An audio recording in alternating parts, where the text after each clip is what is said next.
Alright, so here we are for the Wholesome Human Achievement Points. As requested from some of you in my guild and also from the alliance of Guild Wars 1 and also from you personal friends of mine that I have known in my Guild Wars 2 community, as well as some of the people that I have known of from my channel online. So I hope that this video will give you an overview on what this whole thing about wholesome human is about, and also for the title of God working among mere mortals. And basically, if I have to put it in a short explanations, wholesome human achievement point is just a converted title points or points, achievement points from Guild Wars 1 to Guild Wars 2, and by doing so you get titles, and you also get the exclusive skins from Guild Wars 1 to Guild Wars 2. And the God Working Among Mere Mortal is just a fancy title that to show off to other people, to show that you have spent like what 6-7 months of playing Guild Wars 1, or even more depending on how many hours that you can spend per day.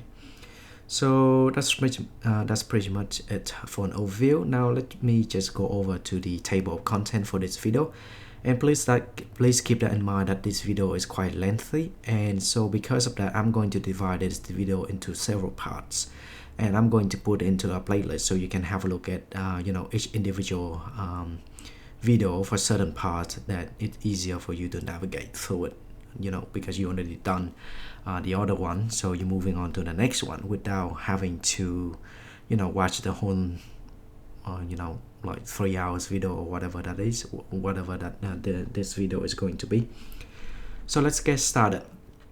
So first of all, for this video I'm gonna introduce you to what is this again, the wholesome human is about, and a little bit of the God working among mere mortal. And the second one is that I'm going to do the overview of the 5 other monuments that you need to be aware of and how to do them. And then after that I will give you a recommendation on what I think it would be the best way for you to do it without because my understanding is that I came from Guild Wars 2, so I don't have a lot of resources to be in Guild Wars 1, and so my recommendation will be basically based on having nothing, like completely nothing, completely brand new. You have no helps from other people or anything like that. You just you play on your own. So my recommendation will be based on that, instead of if you have helps, then it probably a little bit faster or significantly faster depending on what kind of help are you receiving. But when I was doing by myself, I didn't have a lot of help, so my recommendation would be based on my experience going through that without receiving any help from my friends. And so after that I'll give you a little bit of extra in terms of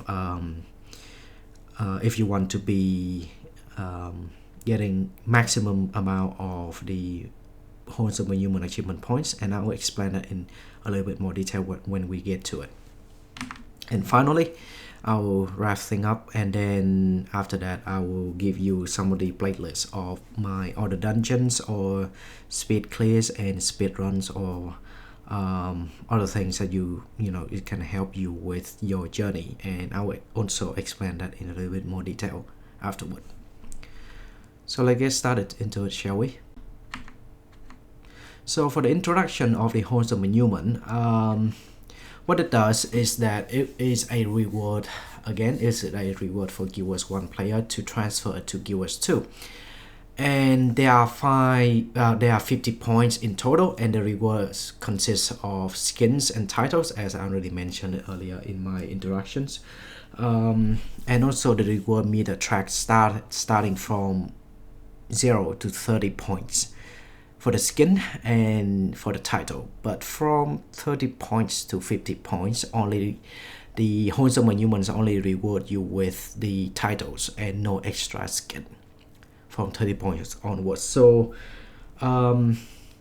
a lot of people that I have been talking to, and I know it, like, as a personal friend of mine, they only aiming for the 30 points because they only need the skin and they don't need, extra title, because yes, it's fancy, but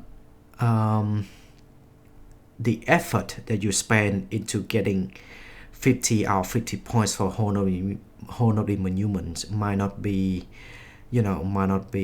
efficient and pay off for the effort that you have spent on doing it. And I mean, like, if you prefer to max out everything and you just want to show off your fancy title, that's cool. But some other people that I have been talking to, they prefer to have just 30 points, because the skin you can show up everywhere you go, and for the title, it's cool, but I don't think it's worth it. And a lot of people share the same agreement with me in terms of the title as fancy, but it's not necessary to have. But I will show you how to get into 50 out of 50 points anyway. But honestly, I don't think it's worth it, and I think it's getting up to 30 points would be an ideal for you to do. Getting 50 or 50 is a little bit overkill, but hey, that's just my personal opinion, so feel free to adjust it to your taste, because I don't know what your preferences is. You might prefer 50 out of 50, I prefer 30 out of 50, but yeah. Alright, so for the meter track up, you can have a look at the wholesome monument reward calculation from the Guild Wars 2 official website. And let me just show you is that from I already have 3 out of 50, and the 3 out of 50 is from linking your account from Guild Wars 1 to Guild Wars 2, and yeah, it's give you 30 points at the start, and then after that you have to work on your way through, and at 30 points you get the Fire God's Vambrace, which is the maximum of the skin that you can get at 30 points. And also you can get a Black Widow Spider for your Ranger companion in Guild Wars 2, and also you get the exclusive title for Closer to the Stars in Guild Wars 2.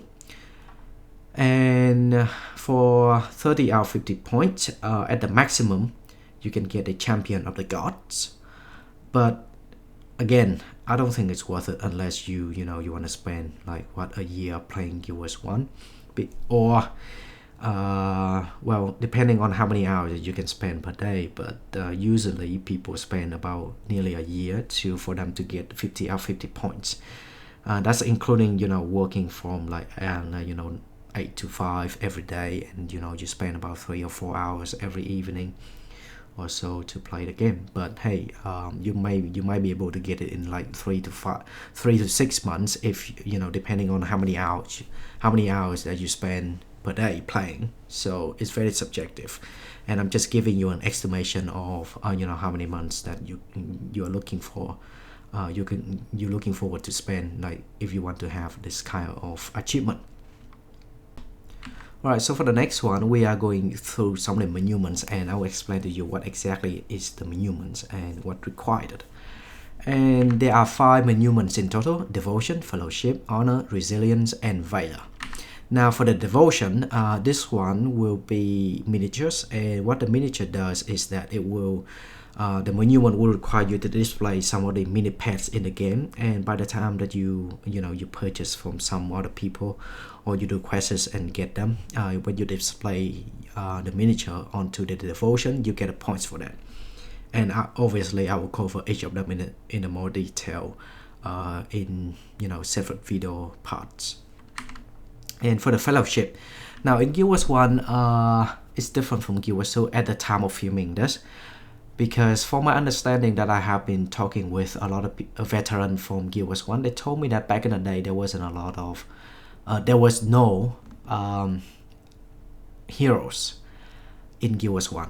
And heroes is that it is a companion, so it's similar to the Ranger, but in, say for example, in a party of 5 people in Guild Wars 2, you have 5 players in a group, and you start doing some of the dungeon and in the elite contents, or you just hang out and doing stuff with them. But in Guild Wars 1, because some of the dungeon and some of the missions, it's very difficult to find people to do it with you nowadays, because some of the dungeons and also some of the missions are, it's startup. So some of the startup missions, like level 5 missions, level 10 missions, nobody doing that in a group anymore. Not that frequently, but nobody doing that anymore. And to compensate the lack of people doing in that particular mission, the game allows you to take in some of the NPCs to act as your companion inside that mission. So in the game you have about, I can't remember exactly how many companions you can get, but there's a lot of them. And you can, when you upgrade them, by upgrade I mean like you do some of the challenge and you get the armor token. More on to that later. And then when you make them, when you craft for them the armor, they can wear them, and when they wear the armor you can display them into this fellowship monument. And so again, I will explain on to what are those tokens and what you can craft them a little bit in more detail in this part of the video. And for the honor, now this one is your completion of your titles. And so by that I mean like when you complete your prophecy campaign, you have the title for that one. I think it's called the Eternal of Flame Seeker Prophecy or something like that. And also when you complete some of the dungeon, it will give you the title for that as well, that you can display onto the honor monument. Perfect example for that is that, as many of you know, that I have been doing a lot of gear Urgot's Warren elite dungeon. And so when you complete that dungeon on first attempt, you have the ability to display that title onto this honor monument, and it's called the Eternal Conqueror of Urgot's Warren. And the same thing for the Fist of War, the what else? Domain of Anguish, and the Underworld, and also the Sorrow's Furnace, and also I think there's a couple one, but I can't remember the name right now. But I'll get into that in a little more detail later. And for the resilience, this is your armor, because in the game obviously like you have the armor that you can wear for your character, but there are special type of armor that you can display onto the resilient monument, and it's called the prestige armor, prestige type of armor, because there's different name for prestige types of armor. To name a few, there's obsidian, which is the most expensive one. The other one which I can think of on top of my head right now is the Vabian. The other one which is elite Sunspear, elite Luxons, elite Kujix, and so on. And so when you purchase some of those armor, you can display it into the resilient monument, but keep that in mind that those cost quite a bit of money to purchase. And lastly, it will be your Valor, and this one will be your weapons. Some of the weapons, exclusive weapons that you can get from questing or from spending a lot of materials and a huge chunk of money to your to get it crafted and to display into that. But I'll talk about that in a little more detail later.